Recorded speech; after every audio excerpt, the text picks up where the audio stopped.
यमुना तीरावनचारी यमुना तीरा जय राधा माधव कुंज विहारी जय राधा माधव गोपी जन वल्लभ गिरिवरधारी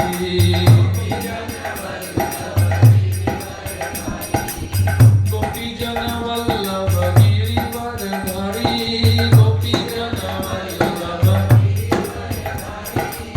यशोदानंदन ब्रिज जनरंजन यशोदानंदन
पुरुषोत्तम महामहायज्ञ की जय। कलियुग पावन गौर निताय पंच तत्व की जय। हरि बोल।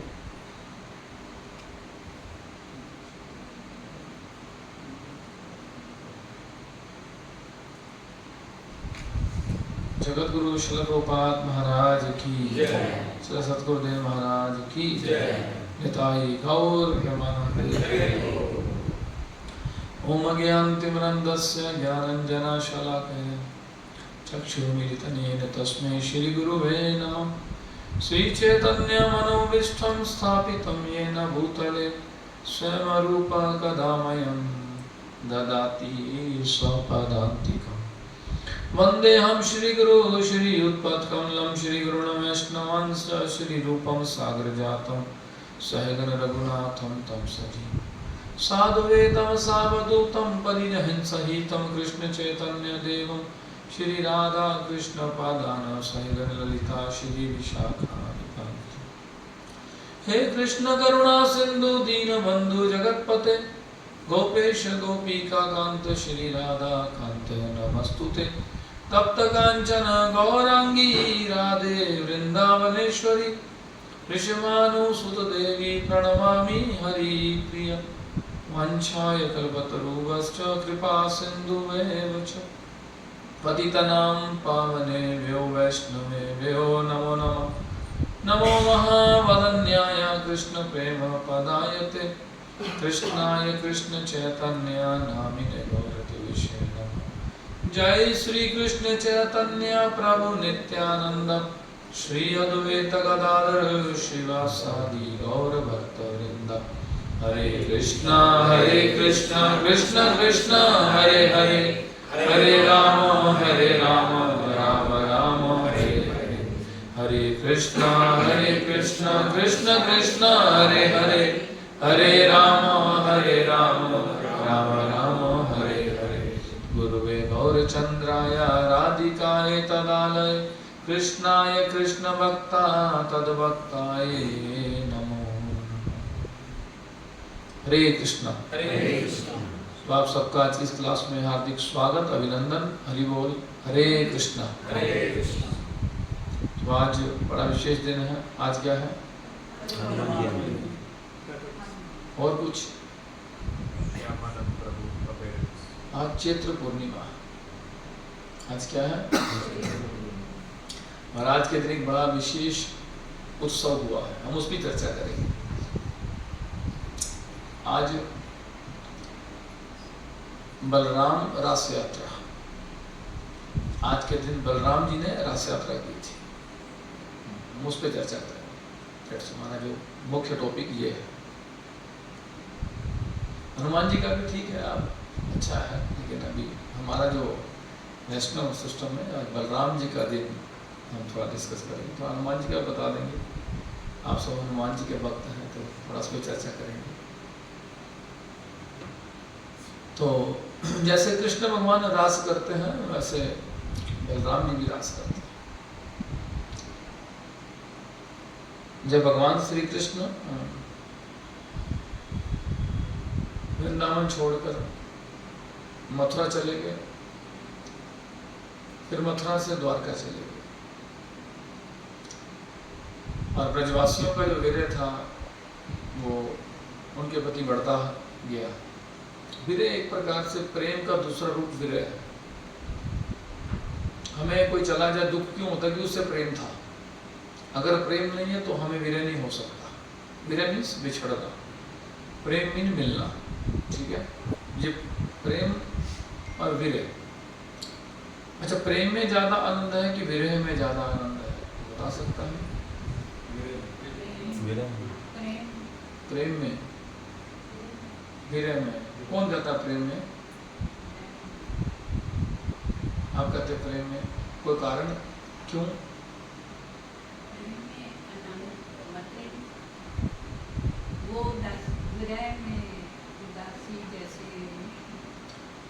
ठीक है, और कोई बता सकता है? विरह बोला, विरह बोला तो विरह, तो विरह में क्यों ज्यादा आनंद है? इंतजार। किसका इंतजार करना भैया?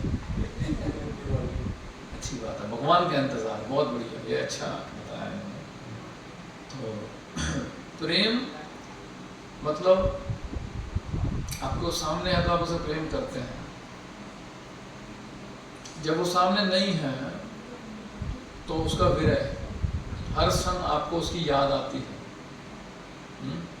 सामने हो तो व्यक्ति की हम वैल्यू इतनी नहीं जानते हैं, या व्यक्ति हमसे दूर जाता तब उसकी वैल्यू समझ आती है, ठीक है नहीं? एक चलो भगवान का तो एक अलग, वो तो बहुत ऊपर की बात, हम संसारिक दृष्टिकोण देखें कि घर का सदस्य जब सामने आता तब इतना वैल्यू नहीं करते, जब वो चला जाता है कहीं दूर विदेश में तो फिर समझ, या फिर वो संसार छोड़ चला जाता है तो बहुत उसका कमी महसूस होता है। ठीक है, एक बात कर रहे हैं, ये तो संसारिक दृष्टिकोण में बता रहा है, लेकिन भगवान के उसमें जाएंगे तो वो तो एक बहुत ही हायर बात है। देखो जिसको भगवान से प्रेम है, बिछड़ने का दुख उसी को होगा। अभी हमारे को भगवान से प्रेम नहीं है, इसलिए हम मंदिर नहीं जाते हैं, दिन में दर्शन नहीं करने जाते हैं, तो हमें दुख नहीं है, क्योंकि हमारा भगवान से प्रेम नहीं है। तो प्रेम होगा तो फिर नहीं मिलने पर दुख भी होगा, मतलब मन निराश भी होगा। एक प्रकार से ये विरह जो है हमारे प्रेम को और आगाढ़ करता है। आगाढ़ मीन समझते हैं, उसको और गाढ़ा कर देता है। जैसे किसी को रोज मिलते हैं तो काफी समय नहीं मिले तो हर्ष होता है कि वो बस कब मिलेगा, उसने 5 बजे टाइम दिया, उसे मिलना है, तो अंदर एक उत्साह, पहले से एक अंदर एक उत्साह, ये और प्रेम को बढ़ाने वाला है। भगवान की इस लीला में प्रेम और बढ़ाने वाला है। तो अब कृष्ण बलराम जब द्वारका चले गए, वहां पर भी भगवान का ऐश्वर्य, भगवान की वहां पर 16,118 नियम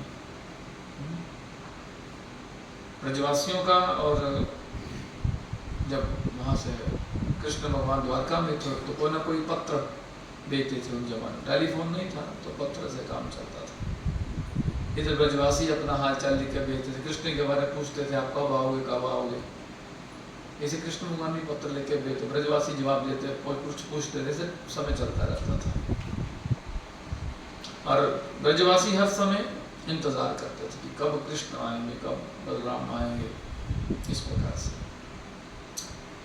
तो जैसे प्रभु श्री राम को 14 वर्ष का वनवास मिला, तो अयोध्यावासी उस समय कैसे हो गए, मानो शरीर से प्राण निकल गया, केवल शरीर ही, प्राण नहीं है उसके अंदर। ऐसी दशा जब कृष्ण बलराम वृंदावन छोड़ दिए उन्होंने, ऐसी दशा ब्रजवासियों की भी थी। कितने साल रहे भगवान द्वारका में तो जानता है, लगभग 100 बरस कह सकते आप, लगभग 100 बरस के आसपास। कितना लंबा इंतजार तक उन्होंने किया। अब देखो संसार में हमारा जो प्रेम है वो एक लिमिट तक है। कोई व्यक्ति का आप वेट कर रहे हैं, वो 1, 2, 4 घंटे, 2 दिन नहीं आया तो आपको उसका वेट करना बंद कर दोगे, स्वाभाविकता से आप उसका वेट करना बंद कर दोगे। वृंदावन की जो बात कर रहे हैं वो आत्म प्रेम है। जैसे एक आप गोवर्धन परिक्रमा में जाएंगे, एक पुछरी का लोटा करके स्थान आता है, आपको मालूम होगा। कृष्ण और उनके सखा वहां पर वो जो लीला कर रहे थे, पुछरी जो था वो मतलब लोटा उनके सखा का नाम है, कृष्ण के सखा का नाम लोटा बाबा भी कहते हैं उससे वहां लोग। तो कृष्ण और बलराम खेल रहे थे और कृष्ण इतने में चले गए, मथुरा और द्वारका निकल गए और लोटा वहीं पर उनका इंतजार कर रहा है, जो सखा है। और जो कोई भी गोपी है तो पूछते हैं कि कृष्ण कब आएंगे, कोई भी आता से पूछते कृष्ण कब आएंगे, तो पूछना मैंने पुछरी का लोटा उनके सखा का नाम है। तो हर किसी से पूछते हैं कृष्ण कब आएंगे, कृष्ण कब आएंगे। तो वो वही स्थान पर वो वही रहे, कृष्ण का इंतजार कर रहे, कृष्ण कब आएंगे। तो ये जो प्रेम है, ये जो कृष्ण के साथ जो प्रेम हो जाता है किसी को, तो फिर वो संसार में कृष्ण के अलावा और कुछ लाइक नहीं करता है, उसको उसी का अंदर विरह रहता है।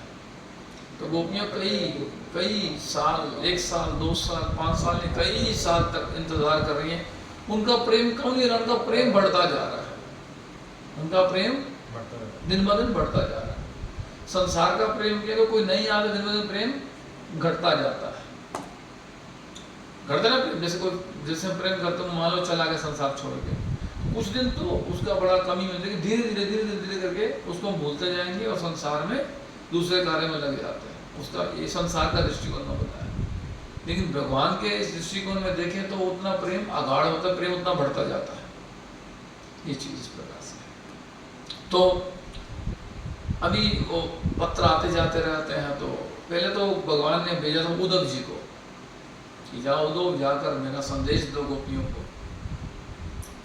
और वो संदेश देने के लिए गए, लेकिन उद्धव जी को तो क्या हो गया, वो ज्ञान देने गए और प्रेम लेके आए।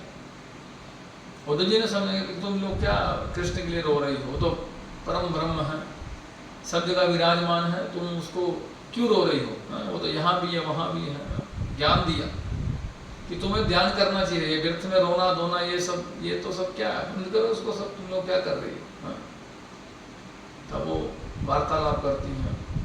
तब उनकी इस दशा को देखकर ज्यादा समय तक रहे ना उद्धव जी, उनका संग हो गया, और संग होने से गोपियों का रंग चढ़ गया इनके ऊपर, उद्धव जी के ऊपर।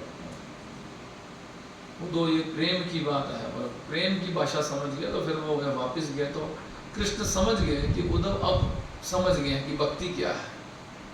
हालांकि उद्धव और कृष्ण का रूप एक जैसा है, उनके भाई हैं, लेकिन वो थोड़ा उनके अंदर ज्ञान का अभिमान था उद्धव जी के अंदर। और कृष्ण चाहते थे कि मैं निकालूंगा तो मेरा भाई है, मेरी बात सुनेगा नहीं, भाई भाई सुनाएगा ना घर में, तो वो भाई टिंकू चिंकू पिंकू ही होता उसके लिए। उसके लिए तो कृष्ण वही है जो बचपन में खेले उनके, तो उसके लिए ज्यादा वैल्यू नहीं पड़ता है। तो भगवान बोले यही जब चीज गोपियों से सुनेगा ना ये, तब समझेगा कि वास्तविकता भक्ति करना है, प्रेम क्या है। तो वही बात घर के लोगों को हम समझाएंगे ना, नहीं पल्ले पड़ेगा। और बाहर से सुन के आएंगे ना, अरे उसने बोला था बहुत सही बात है। घर वाले बचपन से समझा रहे हैं ये काम करो, नहीं समझ में आएगा उसको, क्योंकि जब ज़्यादा हम पास रहते हैं तो उसका वैल्यू हम खत्म कर देते हैं। ठीक है ना, ऐसा होता है, उसका वैल्यू उतना हम नहीं लेते हैं। तो वही जब व्यक्ति हमसे दूर या बाहर का कोई हमें बताता तो जल्दी इस बात को पकड़ लेते हैं। तो उद्धव जी को भेजा उन्होंने। तो जब गोपियों से वो चीज़ मिली उनको प्रेम, वही चाहते कृष्ण की। अब ये देखो, जब कोई व्यक्ति भगवान की भक्ति करता है, शुरू में वो मिश्रित भक्ति करता है।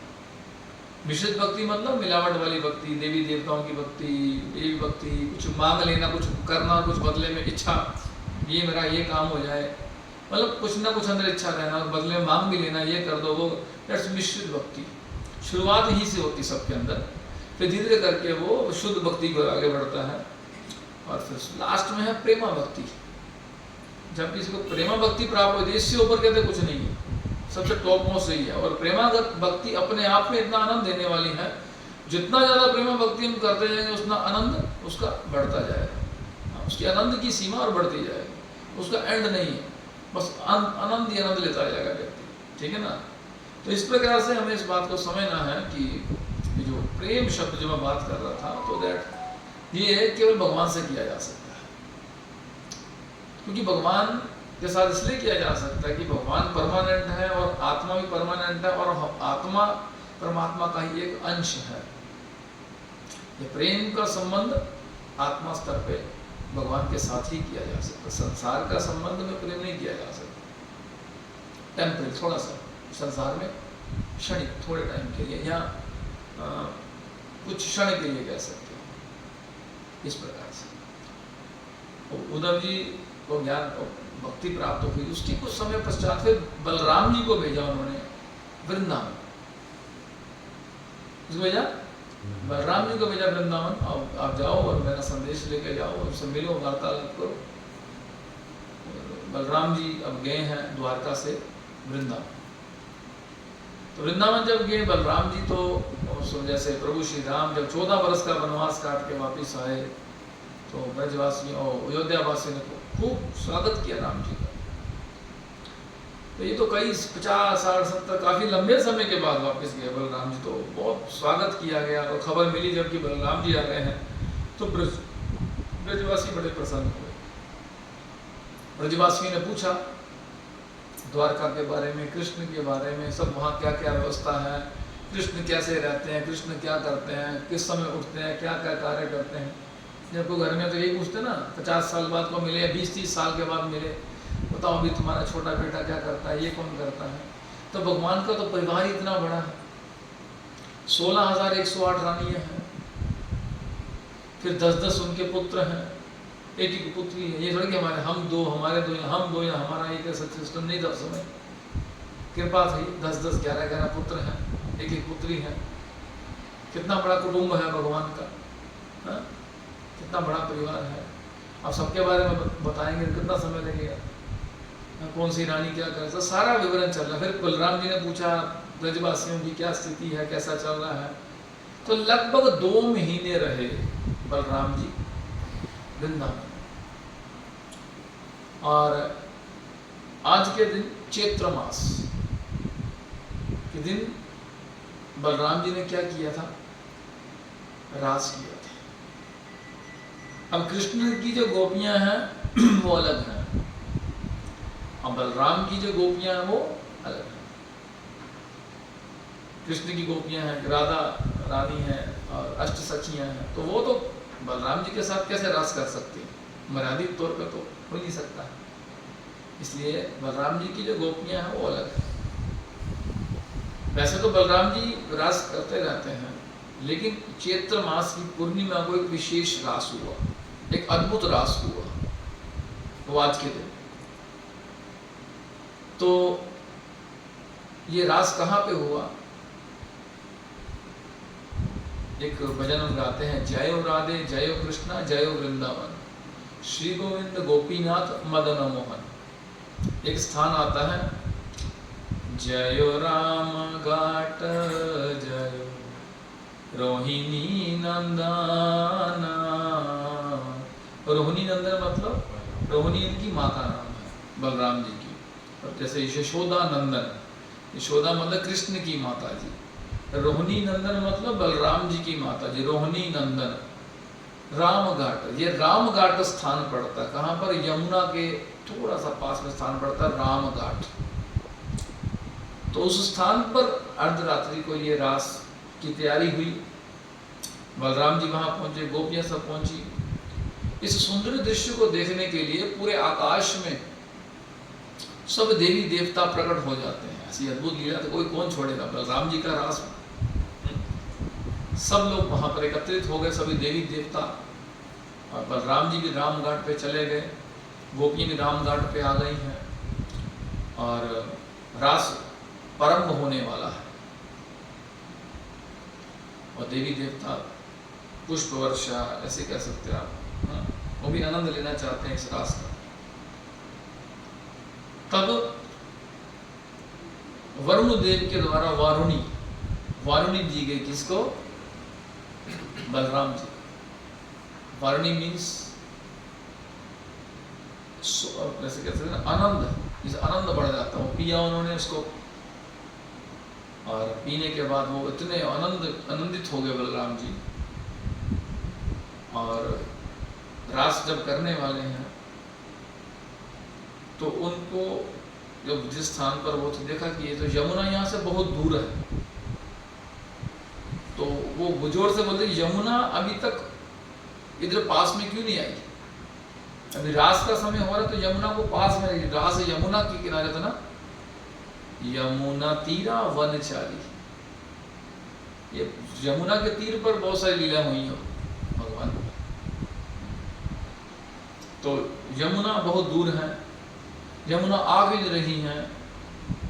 जिस प्रकार राम जी ने जब समुद्र पार करना था तो समुद्र उनको अनुमति नहीं दे रहे थे, तो राम जी को क्या आ गया था, फिर क्रोध आया था, धनुर्बाण देखा तो तुरंत उन्होंने फिर अनुमति दी। इसी प्रकार बलराम जी को भी थोड़ा क्रोध आ गया, और अपने हल से उन्होंने क्या किया, यमुना को जैसे ही खींचने लगे तो यमुना मैया आकर तुरंत चरणों में गिर जाती है, प्रार्थना करती कि प्रभु मैं आने में थोड़ा देरी कर दी है, मैं क्षमा चाहती हूँ आपसे, मैं तो आपकी चरणों की सेविका हूँ, आपकी दासी हूँ, मुझे क्षमा कीजिए और मुझे क्षमा कीजिए इस प्रकार से।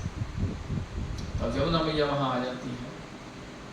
तो आज के रात्रि में ये रास हुआ, चैत्र पूर्णिमा की रात्रि को बलराम जी का रास हुआ आज की रात्रि।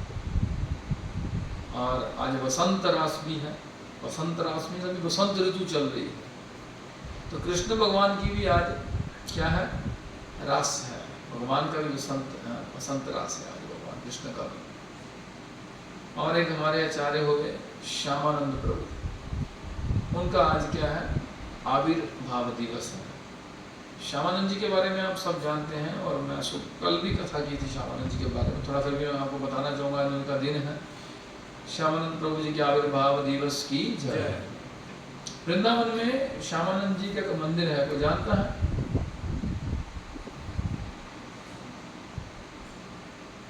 आप लोग वृंदावन नहीं जाते हो? नहीं जाते वृंदावन?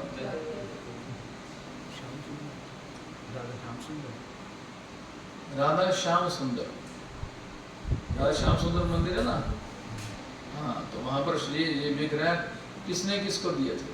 ये राधा रानी ने अपने हृदय से विग्रह निकाल के श्यामानंद प्रभु को दिए थे।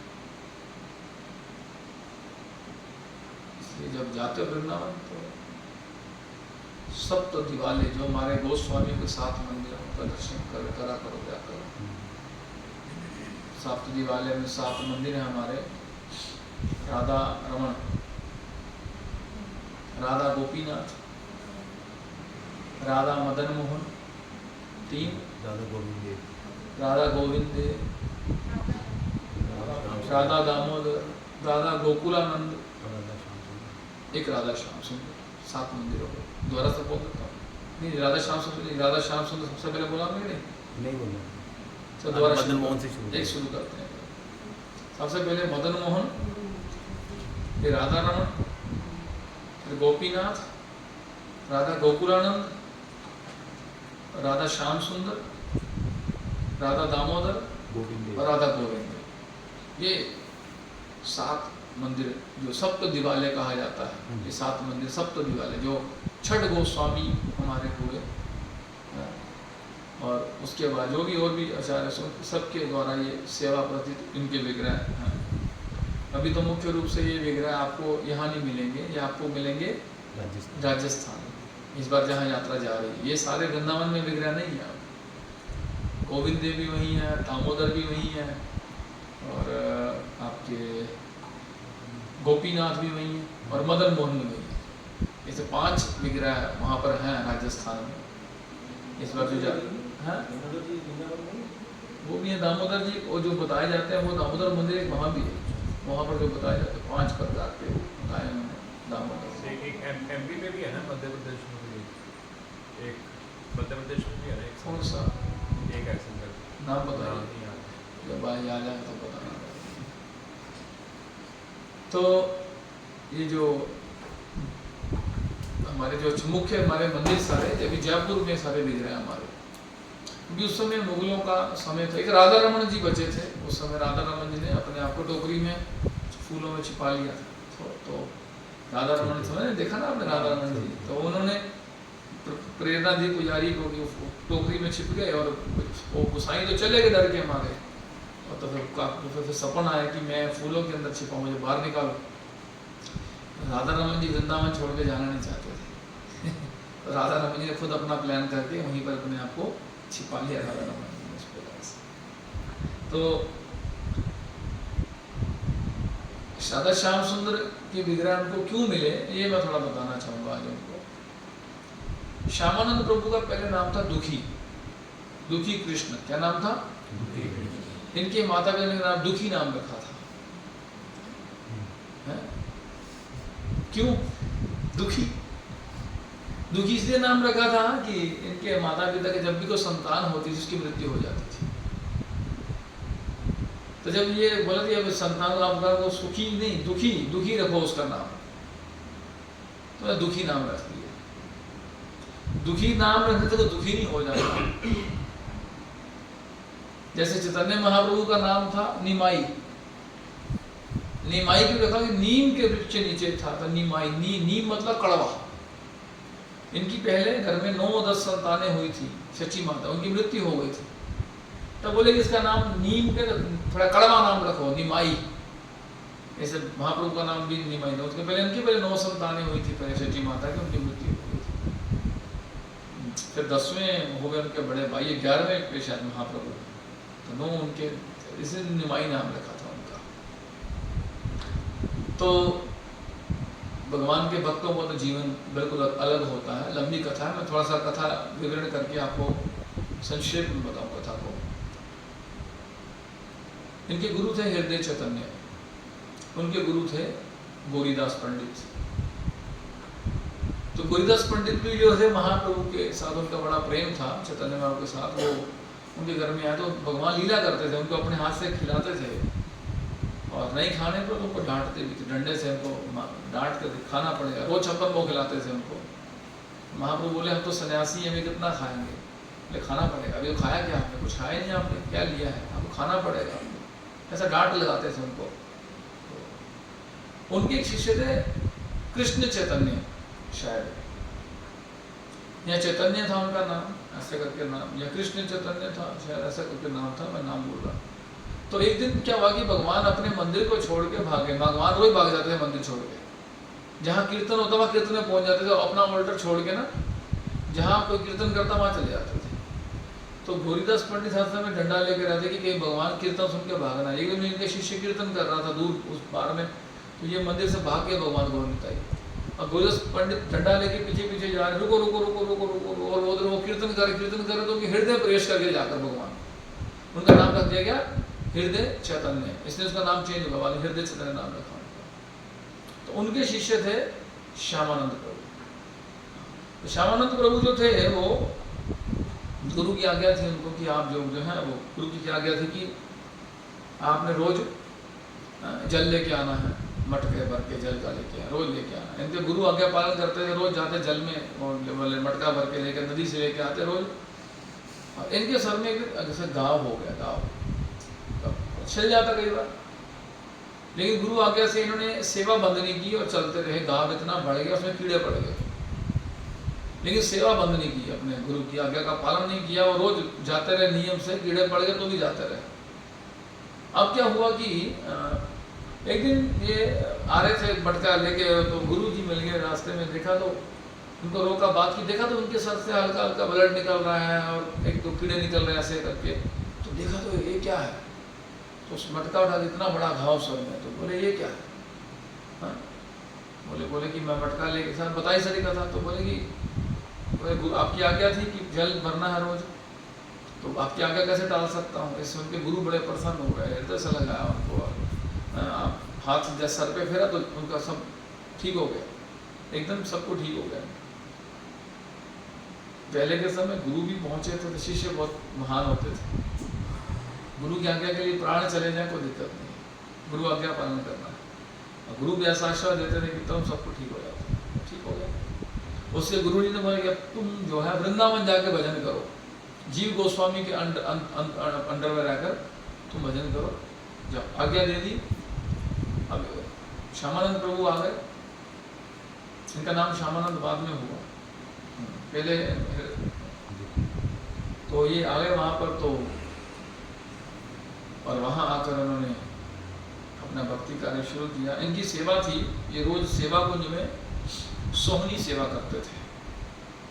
सेवा कुंज आप स्थान सब जानते हैं, वृंदावन बड़ा मुख्य फेमस है। और वहाँ वो सेवा कुंज में जब राधा रानी थक जाती, कृष्ण उनके चरणों की सेवा करते हैं, इसलिए उस स्थान को सेवा कुंज कहते हैं। वहाँ भी नित्य रास होता भगवान का। तो सेवा कुंज में भगवान ने सेवा, तो वहाँ पर ये सुबह क्या करते, सुबह उठ के रोज सोहनी सेवा करते। सोहनी सेवा जानते ना आप लोग? आप लोग चार और दो माताएं बैठी हो, आप दोनों देखा माता जी जब जानते सोहनी सेवा क्या है? आप नहीं जानते? आप जानते सोहनी सेवा? आप जानते सोहनी सेवा क्या है? तीले वाले झाड़ू, तीले वाला झाड़ू था जो झाड़ू तीले वाला हो, कोई भी हो, झाड़ू की सेवा। झाड़ू की सेवा, तीले वाला हो या फूल झाड़ू हो, उसमें क्या है वो झाड़ू का सेवा, झाड़ू सेवा, उसे कहते हैं सोहनी सेवा, मतलब बड़ी उत्तम सेवा। हम उसको बड़ा निकृष्ट मानते हैं, लेकिन ब्रज में उसको उत्तम सेवा, सबसे हाई टॉप सेवा, जैसे सोहनी सेवा। इनका नियम था, रोज ये सोहनी सेवा करते थे। और एक दिन क्या हुआ कि श्रीमती राधा रानी नित्य रास करने आती हैं, तो रास करके जब वापस गई तो उनकी सखियां राधा रानी के सब वस्तुएं गिनती हैं कि वो सब वापस आए, पूरा सब कंप्लीट है। तो जब वो सब वस्तुएं गिन के रख रही, एक उसमें आभूषण कम था, उसमें एक आभूषण कम था। जब ललिता जी ने देखा कि एक आभूषण कम है, तो आभूषण कहाँ चला गया? तो राधा रानी के साथ डिस्कशन हुआ कि आपका एक आभूषण कम है, आपकी कथा निकल जाएगी माता जी सारी, फोन में कुछ नहीं मिलेगा आपको, कथा चली जाएगी आपकी। कौन सी कथा चल रही है? उसके बाद क्या हुआ फिर? वही तो कह रहा हूँ, फोन तो 10 मिनट बाद भी सुन लोगे, बहुत इमरजेंसी तो नहीं, घर से ही आया हो जा रहा, तो फिर क्या, घर वालों को मिल ही लेना आधे घंटे में जाके आपको। क्लाइंट को बोलो अभी सबसे क्या, भगवान की कथा के क्लाइंट लोग सब फेल, उनके सामने सब क्लाइंट जीरो, कोई दिक्कत नहीं। आधे घंटे बाद क्या पता बड़ा ऑर्डर मिल जाए आपको, और कथा में मिस कर रहे तो शायद जितना मिलना उतना ही मिले, क्या पता, कुछ भी हो सकता है। आपने वो लकी चांस लगता खो दिया, अब ऑर्डर उतना ही मिलना जितना मिलेगा। आप कहते कि नहीं चाहिए ऑर्डर, अभी मुझे भगवान कथा चाहिए, तो शायद क्या ऑर्डर डबल हो जाता, आपको ट्रिपल 10 गुना बढ़ा जाता। और आप बोले नहीं कथा नहीं चाहिए, क्लाइंट का ऑर्डर चाहिए, उसमें कृपा नहीं बन पाता। चलिए मैटर से मजा कर रहे हैं, वापस आइए। तो अब क्या हुआ कि ललिता जी ने जब देखा कि आभूषण जो है कम है, तो उन्होंने संकेत दिया कि आपका एक आभूषण कम है। तो राधा रानी कहती कि ठीक है, वो शायद मैं आऊँ, रात को रास करने गई थी तो लगता है वहीं पर गिरेगा होगा। ललिता बोला आप जाओ और वहां से मेरा आभूषण लेके आओ। इधर श्यामानंद प्रभु सोनी सेवा कर रहे थे, तो उनको वो आभूषण मिल जाता है, पाँव का नुपुर था, एक पाँव का नुपुर था, वो मिल जाता उनको। जैसे मिलता तो वो देखते हैं तो बड़ा अलौकिक है, बड़ा दिव्य है, उसकी शाइनिंग इतनी अलग, इतना चमक रहा है, तो बड़ा कुछ उसमें दिखा उनको, इस चीज सारी तो देखकर समझ गए कि ये तो कोई साधारण नहीं है, कोई अलौकिक है। सही कृष्ण बजे सही बड़ा चतुर। उन्होंने क्या किया, उस आभूषण को पकड़ के अपने कपड़े में बांध के रख दिया और अपनी सेवा करते रहे। अभी ललिता सखी गुड़िया का रूप लेके जाती है, रूप चेंज करके जाती हैं, और वो वहाँ पर देखती हैं तो झाड़ू लगा रहे, बाबा बाबा हाँ यहाँ मेरी आपको आभूषण मिला यहाँ पे? बोले हाँ आभूषण तो मुझे मिला है। तो बोले वो मेरी बहू का है। मुझे क्या पता तुम्हारी बहू का कि किसका है, ऐसे तो मैं दूंगा तो किसी और का, तो वो आ गया तो ऐसा तो बहू को लेके आ, उसका आभूषण में दूसरा आभूषण उसके पास होगा ना, इसका दूसरा पार्ट तो मैं मैचिंग करूंगा, अगर मैच करेगा तब दे दूंगा, नहीं तो फिर मैं दूंगा नहीं ऐसे। क्योंकि अगर तुम ले गई असली वाली आ गई सच में जिसका था, तो फिर मैं क्या जवाब दूंगा, इसका प्रमाण लाओ, दूसरे उसको लेके आओ उनको।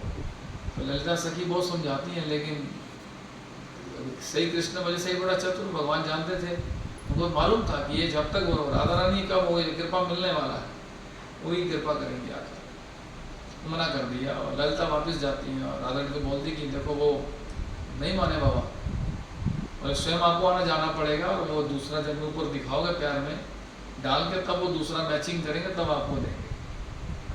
तो हालांकि राधा रानी भी कृपा करना चाहती है उनके ऊपर, एक बहाना बनता है। देखो जब कोई ब्रज में सेवा करता ना, उससे राधा रानी बहुत प्रसन्न हो जाती है। हम तो सेवा करवाने जाते ना उधर है, खा पी के प्लेटें फेंक के आ जाते हैं, खाओ प्लेटें और गंद मचाओ वृंदावन में खूब, हम कहाँ सेवा करने जाते हैं, हम तो गंदा करने जाते, टॉयलेट भी करते हैं उधर जाकर, बाथरूम भी करते हैं। एक राजा थे,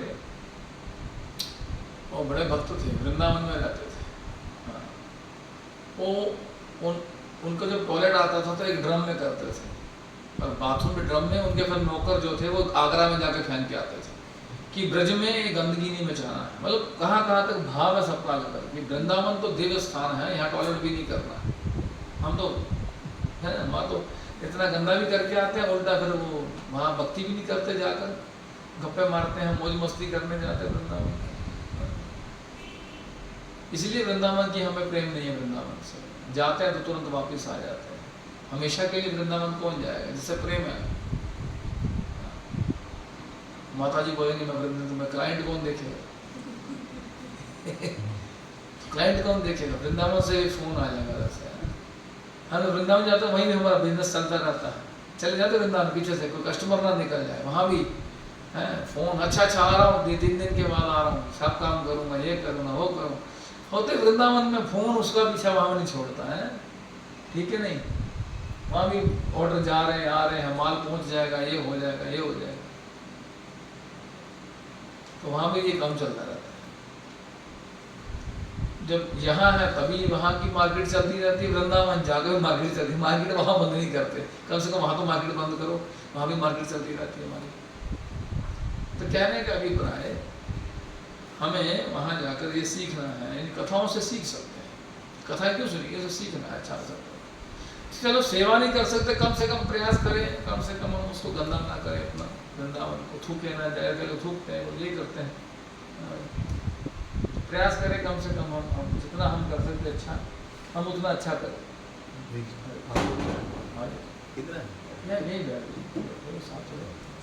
जगह बना,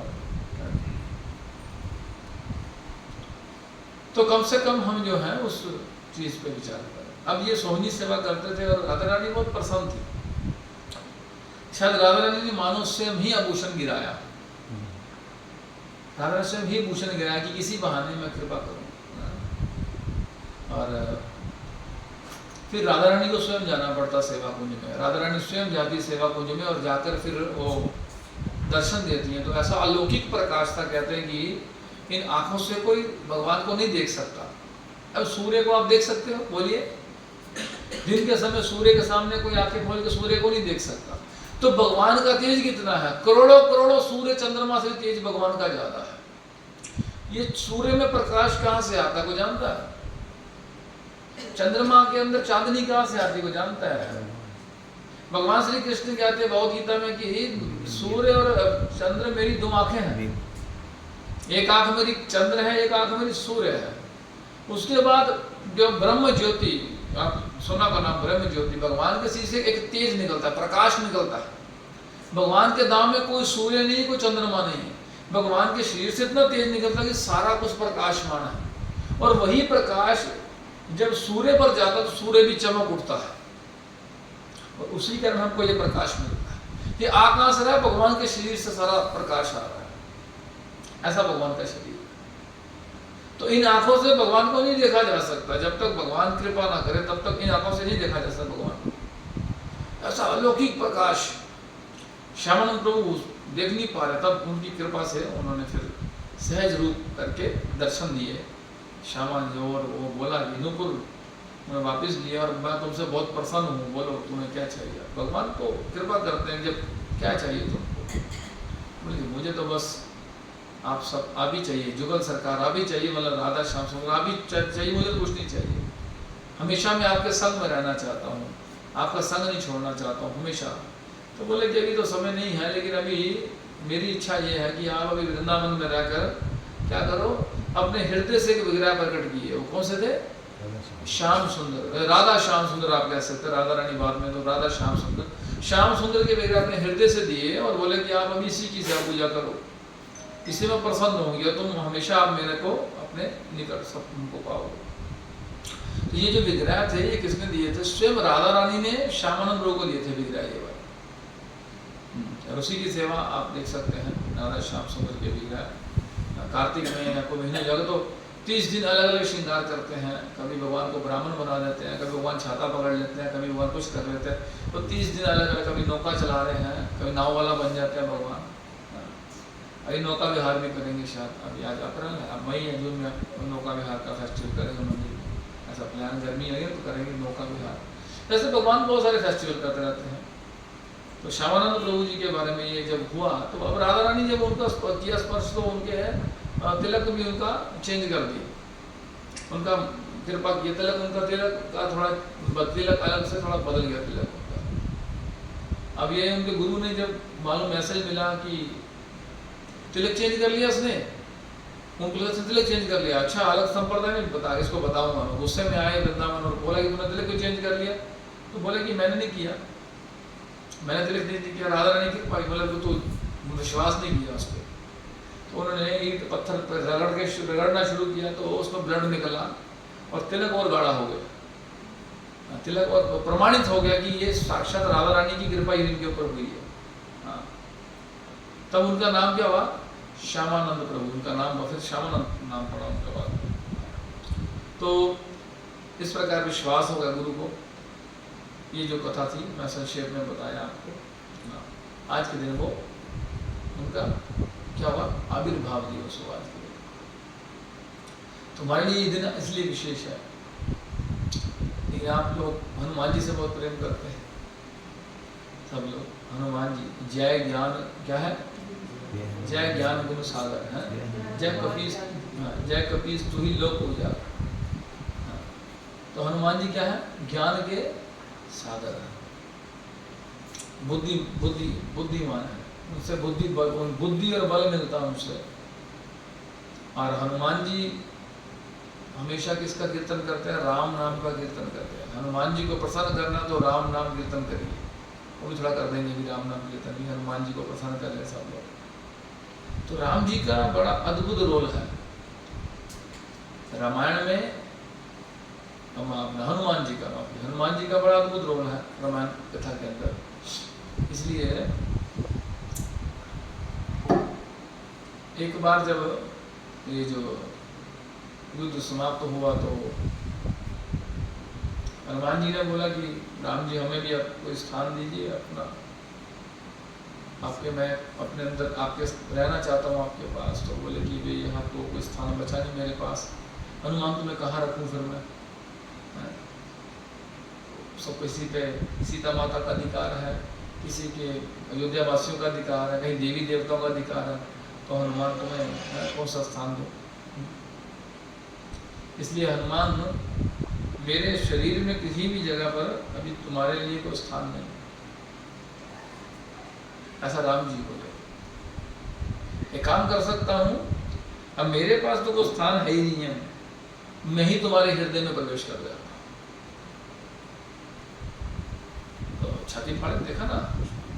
तो राम जी बोले इधर मेरे पास तो कोई स्थान नहीं, सब बुक है, सब हर कोई इधर कोई मेरे चरणों में आ गया है, कोई हृदय में, सब जगह मैंने बुकिंग कर ली, सबने पहले से बुकिंग कर लिया। अब तुम्हारे लिए स्थान नहीं है मेरे पास, तो मैं ही तुम्हारे हृदय में आ जाता हूँ, काम खत्म। तुम्हें मेरे पास जरूरत नहीं, मैं ही तुम्हारे पास आ जाता हूँ। ये भक्तों की देखो कितनी विशेषता है कि भक्तों को जाना नहीं पड़ता है, भगवान ही स्वयं उनके पास आ जाता है। तो अगर राम जी हनुमान जी के हृदय में प्रवेश करते हैं इस प्रकार से। तो इसलिए बहुत सारी अनेकों कथाएं हैं हनुमान जी के जीवन के बारे में। शिव जी जो हैं वो विचार करते हैं कि मैं राम जी के चरणों में जाऊं। राम जी चाहते कि मैं शिव जी के चरणों में जाऊं, है कि नहीं? हालांकि शिव जी के इष्ट राम है, पर राम जब आते हैं तो वो कहते नहीं, वो शिव जी की उपासना करते हैं। शिव जी कहते कि प्रभु क्या मेरे चरण पकड़ रहे हो, आपको मेरे को आपका चरण पकड़ना चाहिए। तो बोले ऐसे काम चलेगा नहीं। बोले मैं एक ऐसा रूप लेके आऊंगा जिसमें हमेशा मैं आपके चरणों में रहूंगा, ऐसा रूप लेके आऊंगा। ऐसा कौन विचार कर रहे हैं? शिव जी। 11वें रुद्र कौन थे? हनुमान जी थे। और कहाँ स्थान है उनका? अब कहाँ, अब छुड़ा के दिखाओ। पहले तो बहुत मेरे को, मैं हर समय चाहता हूँ आपका स्थान पाना, आपके चरणों का, लेकिन आप मुझे करने देते ही नहीं हो।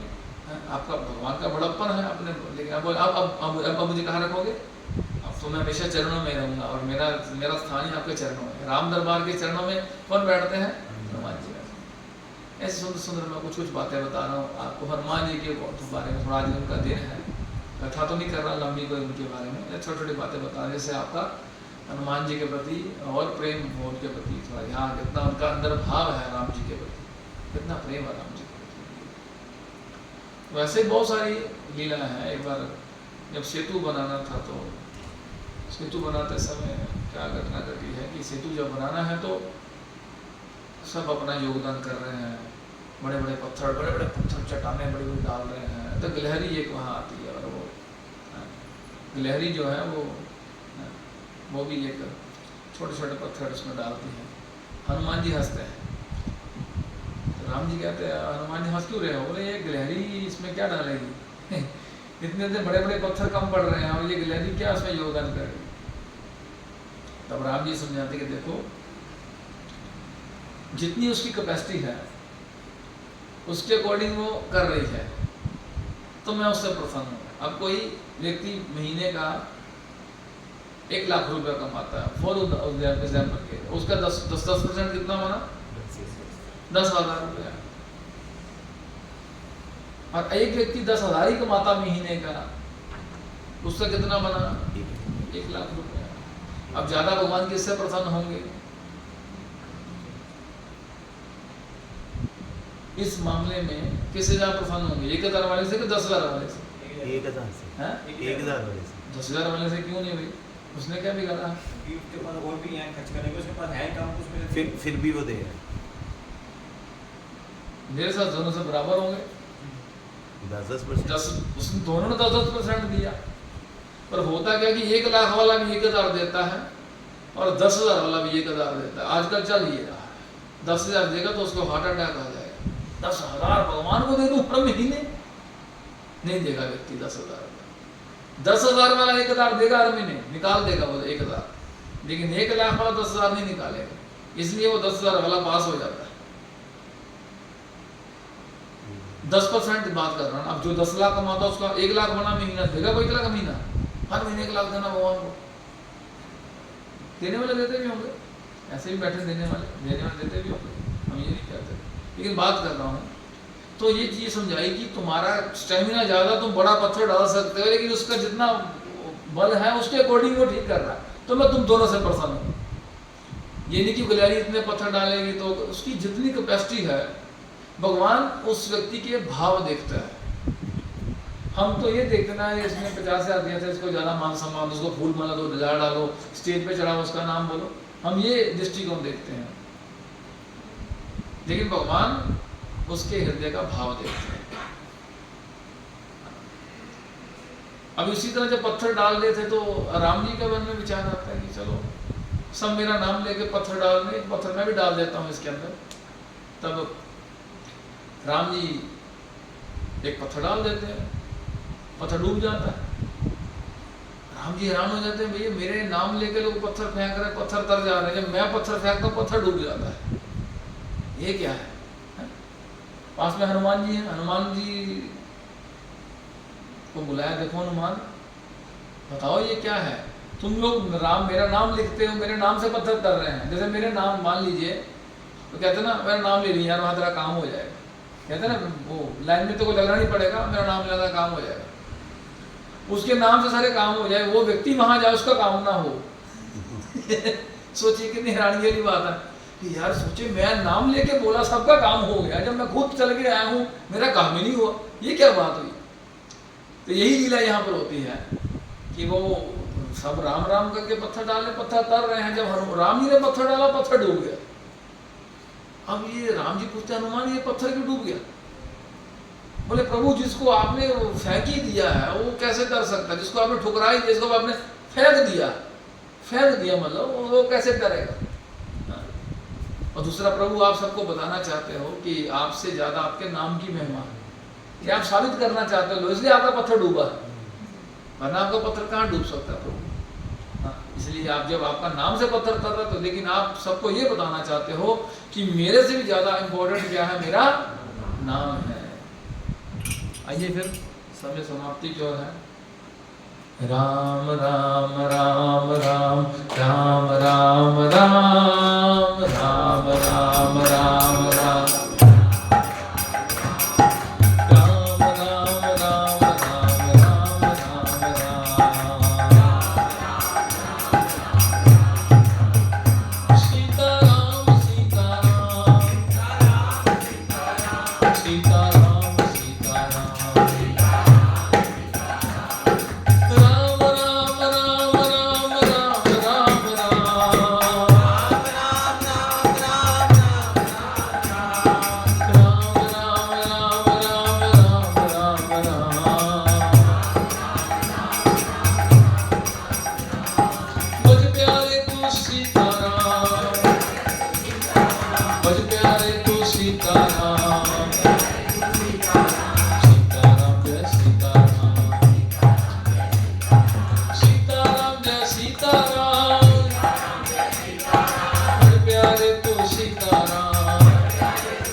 राम, कौशल्या के प्यारे राम, दशरथ राजे दुलारे राम, श्री राम जय राम, राम लक्ष्मण जानकी, राम लक्ष्मण जानकी, ओ राम लक्ष्मण जानकी, जय बोलो हनुमान की, जय बोलो हनुमान की, राम लक्ष्मण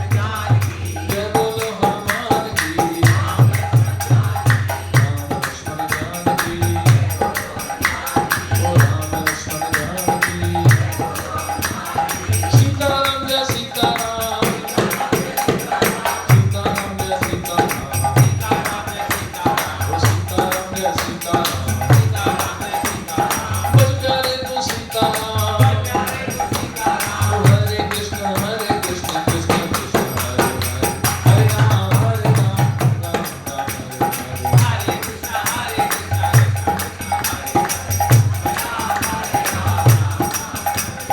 हरे, हरे कृष्ण कृष्ण कृष्ण हरे हरे, हरे राम राम राम हरे हरे। जोर से ओ हरे कृष्ण कृष्ण कृष्ण हरे हरे, हरे राम राम राम हरे हरे, हरे कृष्ण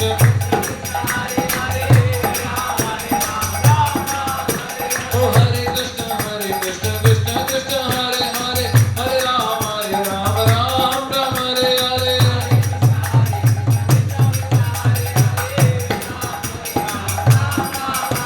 ओ हरे कृष्ण कृष्ण कृष्ण हरे हरे, हरे राम राम हरे हरे।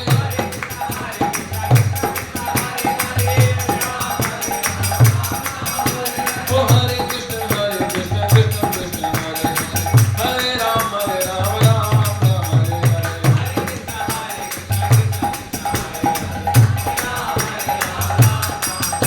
ओ हरे कृष्ण कृष्ण कृष्ण हरे हरे, हरे राम हरे हरे।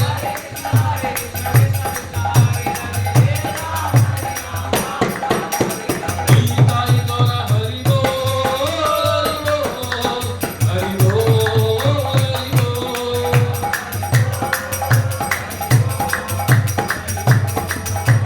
जय जय प्रभुपाद, प्रभुपाद, गुरुदेव गुरुदेव।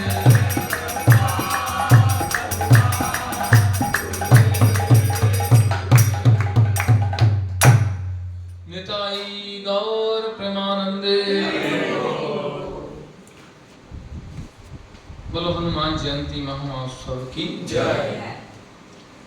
तो थोड़ा मैं यात्रा की सूचना दूंगा, कार्तिक मास यात्रा की सूचना सबको मिल गई, आप क्लास को भी सूचना दे देते हैं।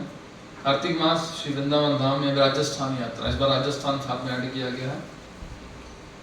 आयोजक भक्ति वृक्ष अमृतसर श्री वृंदावन धाम एवं राजस्थान यात्रा में आपका हार्दिक स्वागत है।